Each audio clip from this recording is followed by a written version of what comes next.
Have you ever paused to ponder the true nature of miracles? Today, we're embarking on a journey back in time to explore the miracles of Jesus, those extraordinary events that unfolded in the most ordinary of places, witnessed by everyday people. Our first stop is the small town of Cana, nestled in the hills of Galilee. Picture a joyous wedding feast, the air filled with laughter and music. Suddenly, the wine runs out, but the celebration is far from over. Enter Jesus, a guest among the crowd, who transforms water into wine, marking his first recorded miracle. What's fascinating is that these aren't just stories passed down through generations. These are events that took place in real locations that still exist today. Imagine standing in Cana, feeling the echoes of that ancient celebration. Witnessing the impossible become possible, the wedding guests were astounded, a sentiment we might share when delving deeper into these miracles. Imagine a life of blindness suddenly filled with light, or a lifetime of illness instantly healed.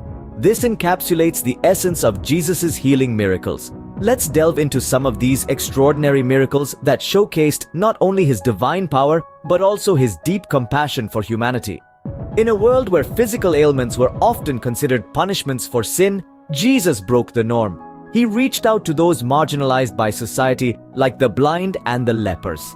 Recall the story of the blind man in Bethsaida. Jesus restored his sight, not just to enable him to see the world, but also to demonstrate the power of faith. Remember the lepers, 10 in total, who were shunned, isolated due to their disfiguring disease?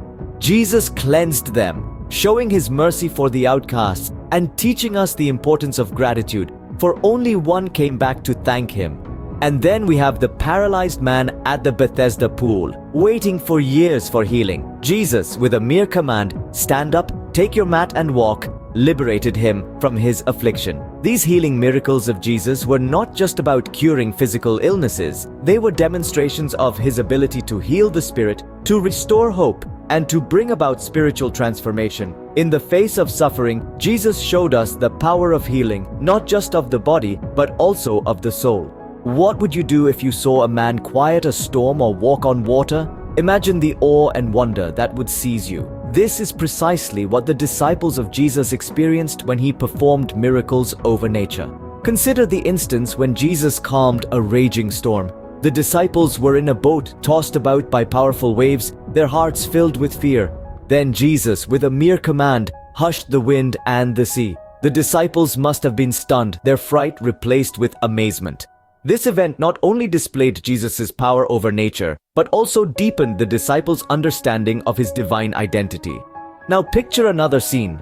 The disciples are again in a boat, this time on a serene sea. Suddenly, they see a figure walking towards them on the water. It's Jesus.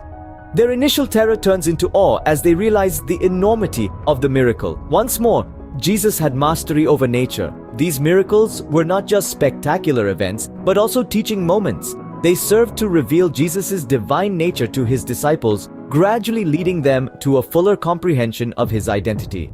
The disciples, who were first-hand witnesses to these miracles, shared their experiences, and their accounts have been passed down to us. Through these acts, Jesus demonstrated his divinity over nature, a testament to his divine nature.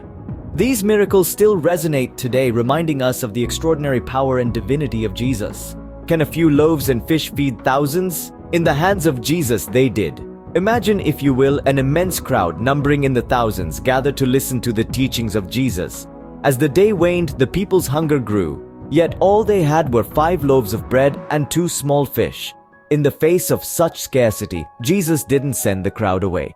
Instead, he took those meager provisions, looked up to heaven, blessed them, and then began to distribute the food among the people. Astonishingly, all 5,000 individuals were fed, with 12 baskets of leftovers to spare. This was not a trick of the light or a case of mass hallucination. It was a miracle that occurred in the presence of thousands, a testament to the divine power that Jesus possessed. But the miracle didn't stop there. On another occasion, Jesus again fed a multitude, this time 4,000, with only 7 loaves of bread and a few small fish. Once again, all were fed and 7 baskets of leftovers were collected. These miracles of provision weren't just about filling empty stomachs. They were powerful symbols of spiritual nourishment. Just as Jesus could multiply a few loaves and fish to feed a multitude, he can multiply our faith, hope, and love to meet the spiritual hunger in our hearts. He can take our meager offerings of faith and multiply them into something that can nourish ourselves and others. Moreover, these miracles underscore the abundance of God's provision. In the hands of Jesus, a little became a lot. There was not only enough, but there was an overflow. This is a potent reminder that God's provision isn't limited by our human understanding or our physical resources. God can and does provide in ways that defy our expectations. In multiplying the loaves and fishes, Jesus not only fed the hungry crowd, but also showed us the abundance of God's provision. And that's a miracle we can all believe in, regardless of where we are or what we're facing. What if death was not the end? What if life could be restored? These are the questions that we grapple with in our fifth segment, the miraculous resurrections. Imagine a world where death is not the final curtain call, but merely an interlude. This is the world that Jesus introduced to us through his miracles of resurrection. Two of the most poignant instances were the resurrections of Lazarus and Jairus' daughter. Picture the scene. Lazarus, a dear friend of Jesus, had been dead for 4 days. His sisters, Mary and Martha, were drowning in sorrow. But Jesus, upon arriving, did not succumb to grief. Instead, he confidently declared, "Lazarus, come out." And just like that, Lazarus, once dead, emerged from the tomb alive. On another occasion, Jesus was approached by Jairus, a distraught father whose daughter was at death's door.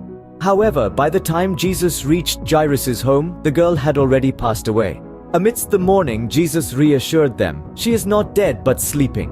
He then took the girl by the hand and said, "Little girl, I say to you, get up." To the astonishment of all present, the girl, once lifeless, rose and began to walk. The reactions of those present at these miracles were nothing short of awe and wonder. Amid their shock, there was an undeniable spark of hope. Hope that death was not the final end. Hope that there was life beyond the grave. These miracles were not merely demonstrations of Jesus' power over death. They were a testament to the promise of resurrection, of life after death, a theme that would reach its climax in Jesus' own resurrection. These sights, where once sorrow was turned to joy, still exist today. They stand as a reminder of the miracles that took place there and the hope they provided. In conquering death itself, Jesus offered the ultimate hope, hope for eternal life. So, let's ponder this thought. What if death was not the end? What if life could be restored? What if we too could share in this promise of resurrection? In each of these miracles, we see a glimpse of the divine. These miracles underscore Jesus' divinity, compassion, and power. They aren't just displays of supernatural ability, but manifestations of profound love. Every healing, control over nature, and miraculous provision is a testament to a love that nurtures, cares, and meets needs. Each resurrection, a declaration of a love that conquers even death. In pondering these miracles, we not only marvel at the divine power they display, but also the profound love they encapsulate. For in each miracle, Jesus showed us a facet of his love, a love that heals, provides, and ultimately saves.